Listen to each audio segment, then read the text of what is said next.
আজকে এই ভিডিওটি নিয়ে এসেছি মাধ্যমিক পাস ছেলে মেয়েদের জন্য। ভারতের সর্বোচ্চ বিচারালয়, ভারতের সুপ্রিম কোর্ট। আমরা সবাই জানি এটি 1950 সালের 26শে জানুয়ারি প্রতিষ্ঠিত হয়েছিল এবং এটি সংবিধানের রক্ষক হিসেবে কাজ করে। সুপ্রিম কোর্ট ভারতের আইন এবং সংবিধান অনুযায়ী ন্যায় বিচার প্রদান করে এবং এর অধিকার রয়েছে সংবিধানের ব্যাখ্যা করার। এখানে প্রধান বিচারপতির নেতৃত্বে বিচারপতিরা বিভিন্ন মামলার পরিচালনা করেন এবং যার মধ্যে রয়েছে সাংবিধানিক বিষয়, ব্যক্তিগত অধিকার, মূল অধিকার রক্ষার মামলা এবং অন্যান্য বিচারিক মামলা। সর্বোচ্চ বিচারালয়ে জুনিয়র কোর্ট অ্যাটেন্ডেন্ট হিসেবে স্পেশালি কুকিং পোস্টের জন্য 80 জন ছেলেমেয়েদের রিক্রুটমেন্ট হতে চলেছে এবং সব কিছু বিস্তারিতভাবে এই ভিডিওতে জানতে পারবেন। আমি জানাই এই জবের জন্য ফর্ম ফিল আপ শুরু হয়ে গেছে এবং ফর্ম ফিল আপ করার লাস্ট ডেট 12 সেপ্টেম্বর 2024।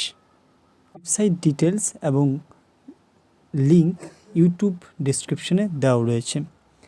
এবার আলোচনা করছি জব সম্বন্ধে বিস্তারিতভাবে।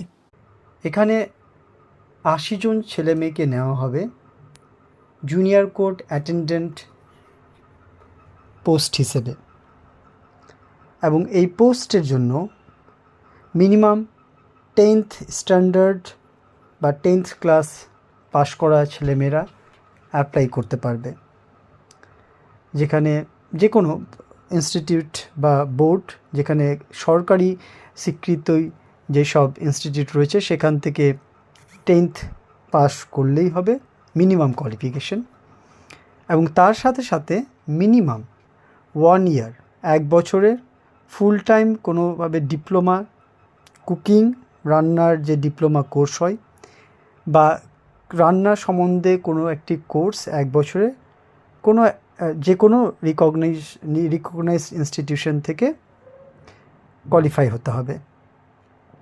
এবং এক্সপিরিয়েন্স হিসেবে 3 বছরে যে কোনো প্রেস্টিজিয়াস হোটেল বা রেস্টুরেন্ট বা গভর্নমেন্ট ডিপার্টমেন্টে যদি রান্নার দপ্তরে সে রাঁধুনি হিসেবে তার অভিজ্ঞতা থাকে তাহলে তারাই এই পোস্টের জন্য অ্যাপ্লাই করতে পারবে। এই পোস্টের যে স্যালারি দেওয়া হবে সেখানে বেসিক পে 21,700 টাকা এবং তার সাথে এইচআরে সব মিলিয়ে 46,210 টাকা পার মান্থ। এর থেকে ভালো জব আর হতে পারে না, বিশেষ করে যারা 10th প্লাস ছেলে মেয়েদের জন্য। বয়স হিসেবে মিনিমাম 18 বছর হতে হবে, 18 বছর নিচে হলে অ্যাপ্লাই করতে পারবে না। অন্যদিকে 27 বছরের উপরে হলেও অ্যাপ্লাই করতে পারবে না। তাহলে বয়স সীমা 18 বছর থেকে 27 বছরের মধ্যে হতে হবে। এবং যারা SC ST OBC বা উইডো বিধবা বা ডিভোর্স উইমেন যদি থাকে কোনোভাবে,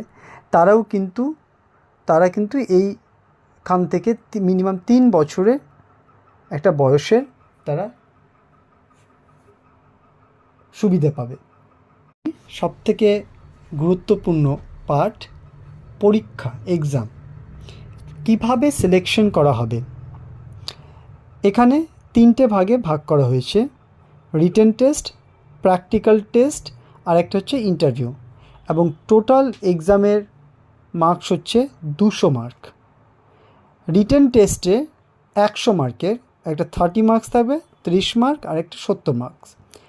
রিটেনের এ পার্ট হচ্ছে written test for general knowledge সম্বন্ধে থাকবে এবং MCQ মাল্টিপল চয়েস, তার মানে খুব সহজ, 30 মার্ক এখানে থাকবে। আর আরেকটা পার্ট থাকবে রিটেন টেস্ট, যে অবজেক্টিভ টাইপেরই প্রশ্ন রান্না সম্বন্ধে জ্ঞান হিসেবে, সেটা 70 মার্ক। 30 এবং 70 এই দুটো পার্ট মিলিয়ে রিটেন টেস্ট 100 মার্কের হচ্ছে। প্র্যাকটিক্যাল টেস্ট নেওয়া হবে, যেখানে রান্না সম্বন্ধে যে হাইজিন কীভাবে রান্না করা হচ্ছে কতটা ভালোভাবে রান্না করা যায়, সেই বিষয়ের কতটা স্কিল রয়েছে, সেই সম্বন্ধে 70 মার্কের পরীক্ষা নেওয়া হবে।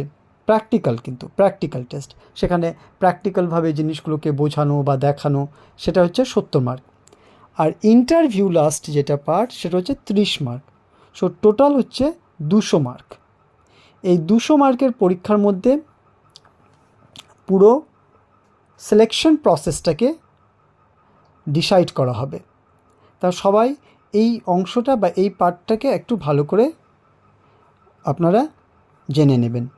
এবং রিটেন টেস্টের জন্য 90 মিনিটস সময় দেওয়া হবে। রিটেন টেস্টের জন্য 90 মিনিটস টাইম দেওয়া হবে।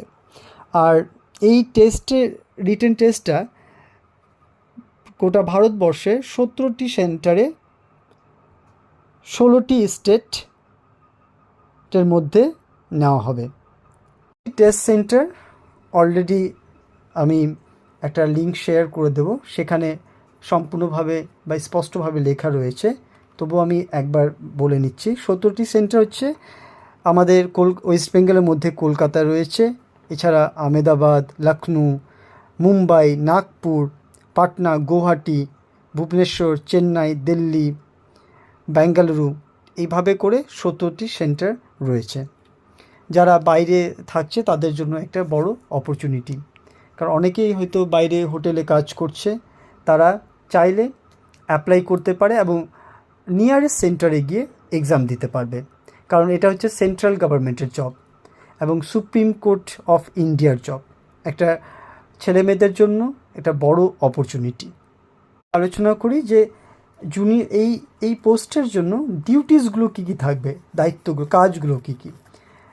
এটার জন্য প্রথমেই দেখা যাবে যে বিভিন্ন প্রোগ্রামের জন্য ব্রেকফাস্ট, টিফিন, হাই টি এবং ভালোভাবে সেটাকে গুড কোয়ালিটির ফুড মেনটেন করতে হবে। মিল যেটা তৈরি হবে সেটাও খুব ভালোভাবে করতে হবে। স্ন্যাক্স এবং বোথ ভেজ নন ভেজ দুটোই তৈরি করার থাকবে। দ্বিতীয়ত হচ্ছে যে ঠিকভাবে যে প্লেট বা ডিশগুলোকে অ্যারেঞ্জ করা, সুন্দরভাবে সাজানো, এবং যে রান্না করার যে প্রসেসটা বা রান্না করার যে জায়গাটা, সেটা যেন হাইজিন হতে হবে, ক্লিন হতে হবে। ওকে, তারপর কাজের মধ্যে একটা পরিষ্কার থাকার ব্যাপারটা যেন থাকতে হবে।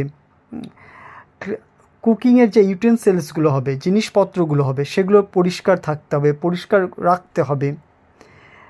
যেসব প্রপার যে ফুড বা স্টোরেজ যেসব জিনিসগুলো রাখা হবে, সেগুলো সুন্দরভাবে হাইজিনিক্যালিভাবে রাখতে হবে। এই সব কিন্তু কাজ এই পোস্টের জন্য রয়েছে। এবং বিভিন্ন রকম ওয়েস্টেজ জিনিস বা যেই ফুডগুলো, যেসব কোনটা ওয়েস্ট হচ্ছে না, তারও দেখার দায়িত্ব থাকবে এই পোস্টের মধ্যে দিয়ে। এবং অবশ্যই ডাইনিং টেবিল বা যেখানে খাবার দাবারের প্রোগ্রাম হবে, সেখানে কিন্তু ক্লিন অ্যান্ড মেনটেনিং করার দায়িত্ব কিন্তু এই পোস্টে যারা থাকবেন। এবং অবশ্যই যেটা বারবার আপনাদের সজাগ থাকতে হবে এই বিশেষ করে এই পোস্টের জন্য। এবার রেজিস্ট্রেশন অ্যাপ্লিকেশন পেমেন্টের বিষয়ে বলি। আপনারা সবাই সুপ্রিম কোর্টের ওয়েবসাইট রয়েছে www.sci.gov.in, এখানে গিয়ে আপনারা অনলাইন রেজিস্ট্রেশন করতে পারবেন। পেমেন্ট প্রসেসও অনলাইন রয়েছে। এটা অলরেডি স্টার্ট হয়ে গেছে। Last date of receipt of application 12/9/2024, 12 তারিখ হচ্ছে লাস্ট ডেট। তার আগেই আপনারা দ্রুত অ্যাপ্লাই করে নিন এবং ইচ্ছুক প্রার্থীরা সময়ের মধ্যে আবেদন করে নিতে পারেন। এবং এই এক্সামের প্রিপারেশনের জন্য আমি তার প্রসেসটা কি, তার কি বিষয় রয়েছে, সেই ডিসক্রিপশনের জন্য আমি একটা লিঙ্ক শেয়ার করব এবং এই লিঙ্কটা আপনারা চেক করে নিতে পারেন। আমি ডেসক্রিপশন বক্সে এই লিঙ্কটা দিয়ে দেব। এছাড়া পোর্টাল লিঙ্ক ও ডেসক্রিপশন বক্সে দেওয়া আছে।